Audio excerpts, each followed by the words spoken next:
Hello, my name is Rocky Tiger, and today we are going to be reviewing another Minecraft texture pack for 1.14, and it's a little bit of a different one. Today we are reviewing Rodrigo's 8x8 texture pack. That's right, this is probably the lowest resolution texture pack that I have ever reviewed, and it is absolutely amazing and bonkers to see what some of the different builds in the Beyond Vanilla server look like with this texture pack.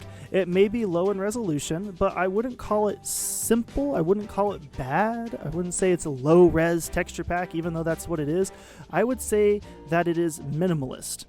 And in its minimalism, I find some of the neatest looking changes that I have ever seen of any texture pack, so let's just jump into it. First up, we have our different types of wood: your oak, your dark oak, spruce, birch, jungle, and acacia. And as you can tell, with a low resolution, you really have to hone down exactly what elements make up the different types of textures, but you can still very clearly tell exactly what type of wood each one of these doors are. One thing I'm noticing, as usual, is that the spruce, no one really likes to change the spruce. The spruce is probably the most perfect door in all of Minecraft. Fight me. We'll have it out. I will argue with anyone that spruce is by far always the best. The dark oak, I don't know why they always do this gold handle with that, but it actually looks pretty decent in that. Dark oak usually is my least favorite, but I actually really am enjoying this particular one, as well as the trapdoor. It kind of makes me think of a Hershey's chocolate bar. Your birch looks almost identical to what you would find in the actual vanilla texture pack. And again, as usual, I am not a huge fan of these doors with the big holes or windows through them. Even in this texture pack, it's just not something that I would use a whole lot of. You have your actual wood or logs down here at the bottom. Really liking the spruce one. For some reason, I feel like you could probably even use that as a substitute or in conjunction with some of the quartz blocks. Add a little bit of different color and variation into those builds, because it is such a nice bright white color that I think it would blend in pretty well. Also really like the acacia. Because this texture pack is such a low res, you can really mix and match some of these blocks that you normally wouldn't be able to do otherwise, and get a completely different feel for your builds. In this case, this acacia would actually work really well with some of the stone and stone bricks in a way that the vanilla texture packs just simply wouldn't be able to offer. So definitely some really interesting possibilities there. Coming along the back side, you can see the stairs carry that same sort of colorations through all of them. Nothing super exciting or different with those. Moving on, we've got our fences. So again, your oak, dark oak, your spruce, birch, jungle, and acacia. Very simple, very plain, but again, bold. That's the one thing that I'm noticing about this texture pack, is that every single thing is very bold, and I like it. It works. Some low-res texture packs, you might not be able to get this sort of boldness, but in Rodrigo's, it comes through amazingly. He took a lot of chances with building this texture pack to try and make everything work, and it is amazing. So we've got your basic building blocks up next. You have your cobblestone, your stone, and your smooth stone. I am really digging the cobblestone. I think that the cobblestone mixed in with the stone bricks and the mossy stone bricks and your chiseled stone bricks and your cracked stone bricks, with this sort of color combination, you have so many varieties of building something in a stone brick sort of pattern. It is just a whole new world. You normally wouldn't really be able to mix some of these together in a way that would make it look like one cohesive building. The border on the cobblestone is a little bit darker, but it really works. Also looking at the andesite and the smooth andesite or polished andesite, it's just a fantastic color palette. Everything is a little bit, I don't know if I would call it pastel. Pastel I think would be a little bit more vibrant. It's a little muted in color scheme overall with this texture pack, but it really works, and I think as a consistent color palette, this texture pack accomplishes something that a lot of others, I wouldn't say fail at, but don't pay necessarily as much attention to. You've got your red sandstone walls, your regular sandstone walls. You've got your stone brick walls, your mossy stone brick walls, and your cobblestone walls. Moving on, you have your grass and your dirt path block. So, this to me just screams Mario. I don't know why. It just screams old classic NES or SNES Mario. A lot of fun. Really love the colors and really love the vibrancy of the grass block, and the dirt path block also really nice. Next up, you have your dirt and your coarse dirt. One of my favorite things to see in any texture pack is a variation between these two blocks. So seeing that the coarse dirt is slightly darker overall means that you can have more variety in your builds and add a little bit of extra contrast and different details. So awesome to see. And then you've got your podzol, which, next to your grass block, really could make for some really nice fall or darker color builds.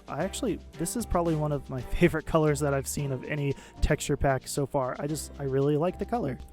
Next up, we have all of your different ores. So you've got your coal, your iron, your gold, your diamond, your lapis, your redstone, and your emerald. The one thing that I will say, and I'm not going to call it a negative, it's just my opinion on this, is that I'm not a huge fan of seeing the variation in color between the iron ore and the iron block. Either one of these by itself would be fine. If the iron ore was the same color as the iron block, that would be fine. I actually prefer it that way. Normally I really like the sort of rusty look that some iron blocks have to them, but in this case I really like the way that the iron block up here looks. But just more consistency between the two is something that I like to see. Not really a slight against it, just my personal preference. The rest of them, really nice, bright, vibrant colors. Love it. You've got your hay, you've got your carved pumpkin, and your regular pumpkin. That's one of the derpiest looking faces that I think I've seen in a while, aside from, this one right here. You've got your iron bars, which to me kind of look like a white picket fence. Is that just me? Am I crazy? Or does that look like kind of a white picket fence to anyone else? Next, we're going to take a look at your different types of quartz blocks. So first thing I'm seeing is that the smooth quartz and the block of quartz do have a little bit of a variation to them, although not a ton. What is interesting is that while you're placing this by itself, you get this full-on border, but when you place another one on top, it does separate it out. So it has a different texture based on whether or not it is placed next to something. That is a really nice addition to see. Now let's see what happens if we use a quartz pillar. You'll see it does the same thing, expands out. So awesome, good to see that. That's an extra little bit of detail that you don't always see in different texture packs. So I really appreciate that. And look at that. You can do some really fun designs and patterns with this that I don't know if you'd be able to do in a lot of other texture packs. Awesome extra detail to find in here. You've got your magma block, your soul sand, and your nether quartz ore block, your regular nether brick wall, and your red nether brick wall, your nether brick fence, and then your rest of your nether blocks here. You've got your red nether brick, your regular nether brick, and then you've got your delicious netherrack, which is usually one of my least favorite blocks, but in this case, I think it looks like it's actually the same exact pattern as the cobblestone, only with a different color palette. Interesting. Next up, you have your end dimension blocks. So you have your end stone, you have your end stone bricks, which I'm going to take a look because I bet, and it does look like the end-stone bricks actually use the same exact pattern as the stone bricks do. and is also the same pattern as the nether bricks do. So that's a nice little bit of consistency to see across that as well. So interesting. You've got your in-stone wall, and then you also have your purpur. So this is just a purpur block, but it actually has the same exact pattern as the rest of the bricks do. I would bet that here your purpur pillar does the same sort of pattern shifting that the quartz pillars do, so that's nice. And then you have your purpur stairs. Next up, we have your aquatic blocks that you would find at an ocean monument. You have your prismarine, you have your prismarine bricks, which again carry that same pattern. You have your dark prismarine, and then you have your prismarine wall. These are usually some of my favorite blocks in all of Minecraft. The colors here look a little bit darker, a little bit more muted than they would in the vanilla texture pack, and I think it works. We'll be looking very closely at the slime shop on our spawn island when we hop over to the Beyond Vanilla server in a little bit. Next up, you have your different wool blocks, which I really like the checkered pattern on here. I think that is an amazing way of making sure that you understand that, yes, this is a different block. I'm going to take a look at this one. When we place it down, you can actually see that it does do the same thing. It carries on a different pattern with the border when you actually add another block to it. So that border disappears and continues that checkered pattern up. Nice little details to see that's consistent, which really I love seeing that extra effort that a person who's made a data pack or a resource pack has gone through. Moving on, we have your terracotta. You've got your regular terracotta, black, red, green, brown, blue, purple, cyan, light gray, regular gray, pink, lime, yellow, light blue, magenta, orange, and your white terracotta. This is one of those things where if I had the wrench tool on the Beyond Vanilla server, I might actually find these way more useful because I'd be able to rotate them around, but we don't have that data pack. Normally, I'm much more of a fan of the regular terracotta, not the glazed terracotta, and these colors are fantastic, and I think they would work really well in a lot of different builds. Let's take another look. Yep, you've got that same consistency with the border erasing, so you can get a nice big area of a solid wall. So fantastic. Really nice colors on all of these. These ones I would say are more of a pastel than some of the others. Nice consistent color combinations throughout everything. Next up, we have your different light sources. So you've got your jack-o'-lantern, you have your campfire, which I love the little squared off smoke particle details on that. That's just awesome. You have your ender rod, you have your redstone lamp, and your bit of glowstone. Again, one of those other things that I love to see is a difference in the texture between these two blocks. You've got your torch, you've got your lantern, always a favorite, and then you have your sea lantern, which is nice and vibrant. Doesn't have any animation to it like you would find in the vanilla textures, but that's okay. You've got your beds, your chest, your crafting table, you've got your furnace, your jukebox, your enchanting table, your ender chest, anvil, bookshelf, note block, shulker box, and finally your beacon. Next up, we have all of our blocks that are added for 1.14. So you have your composter, you have your lectern, your scaffolding, the bell, your stone cutter, you have your armorer's table or armorer's bench, which as we know right now has no UI. You have your grindstone. Why was I blanking on that? I just couldn't remember what it was called. You've got your fletching table, cartography table, blast furnace, smoker, your barrel, which still has the animation of the top of the barrel opening, which is awesome, and you have the loom. Your leather armor, chainmail armor, iron armor, diamond armor, and gold armor. You have your turtle helmet, and now you have your elytra, which, very simple. I like it. Let's take a look at all of your different tools. You've got all of your wooden tools.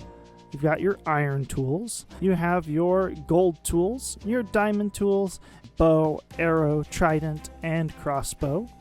Your shield, your fishing line, your shears, I would not have been able to tell that if I didn't know that that's what they were. I would not have guessed that that was supposed to be a set of shears. Your compass, your clock, enchanted book, name tag, and your lead. And you've got some of your horses, which I like to show what the horse armor looks like. That is, I believe, the iron horse armor in this texture pack. Next, we've got your different redstone components. So you have your daylight sensor. You've got your iron trapdoor and iron door, your observer block. You have your dropper and your dispenser. Notice the difference is just that the dispenser has a single square, whereas the dropper has this little rectangle.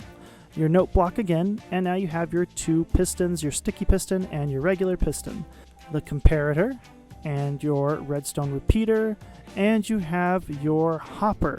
Something else, just a note, just an observation, is that in this particular texture pack, the hopper has a completely different coloration from the other iron components.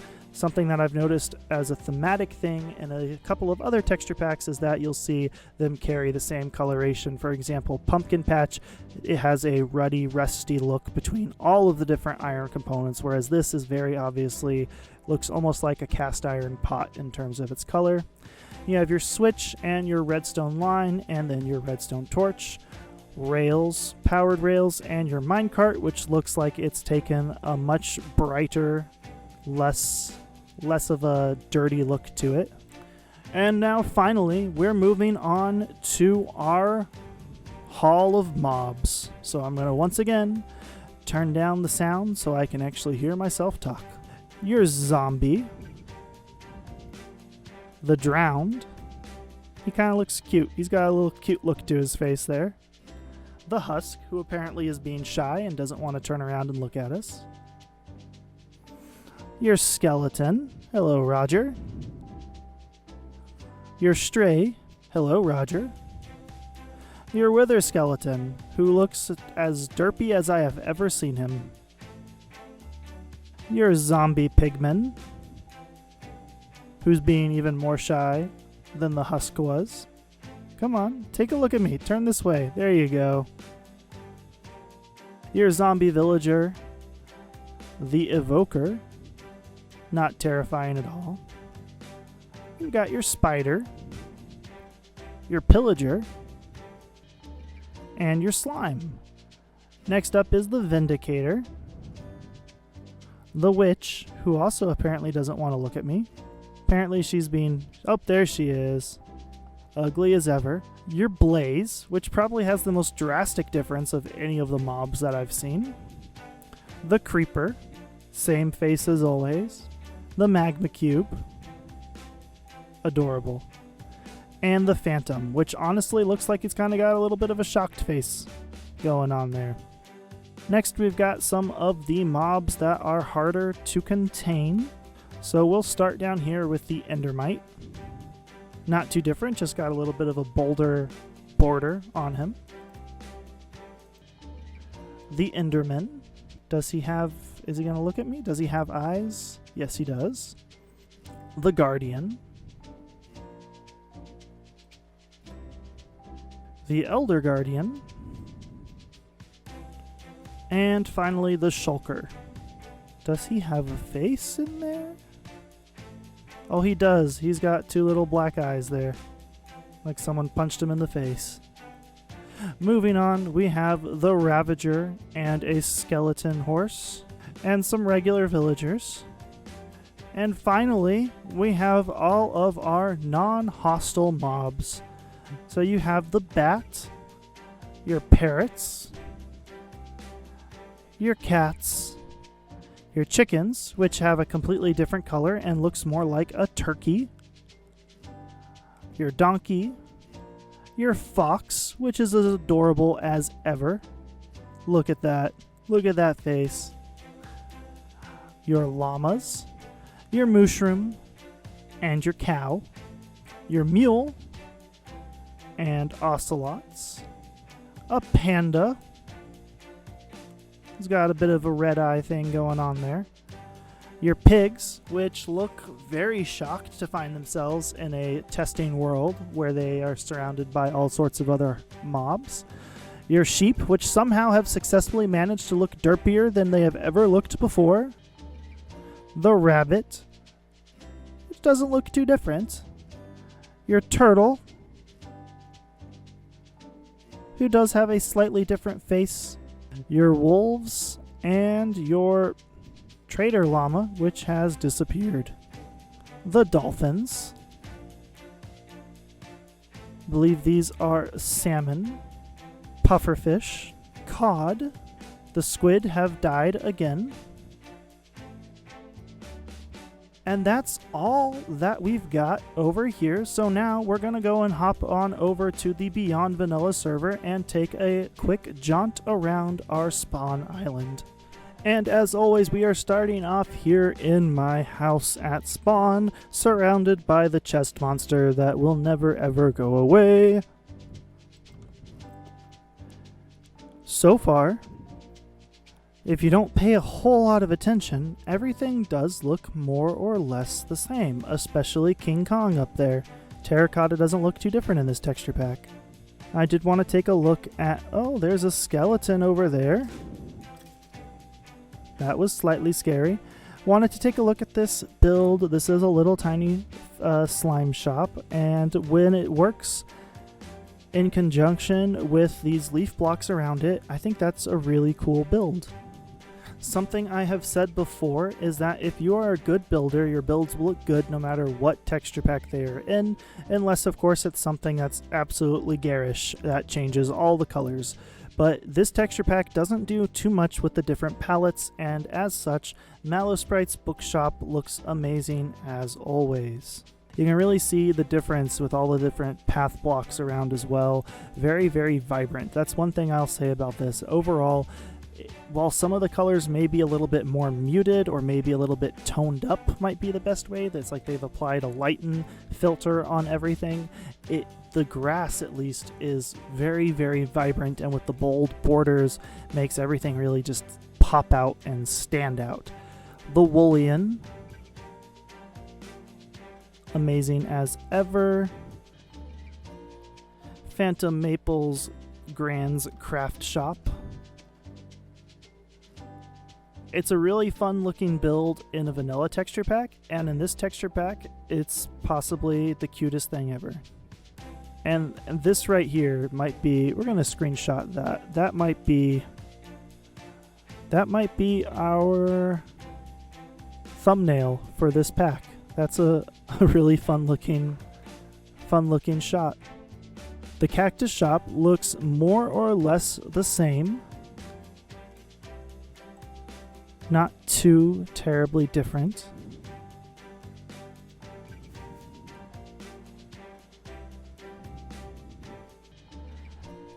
And Sheep's pirate ships from a distance don't look very different at all. The closer we get, they do look a little bit more cartoony, but just flying through, you might not really notice the ridiculous texture pack that you're using. Well, here's going to be a fun one.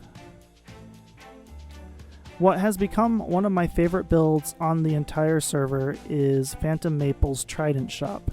And in this texture pack, it still looks awesome. You can still definitely tell, even with the 8x8 resolution, that this is supposed to be a ruined temple. And if we go down into the bottom where you actually would purchase stuff at this shop, again, when someone is good at building, the build is going to look good no matter what the texture pack is, with very, very few exceptions to that rule. And this is definitely not an exception to that rule. This build looks amazing in the vanilla texture pack. It looks amazing in this texture pack. I, however, look a little bit too detailed with the cartoony armor that I am wearing. But with all of that, this is a really fun texture pack. If you notice that my food bar there is watermelons, it looks like. And it's not something that I would play with. Oh no.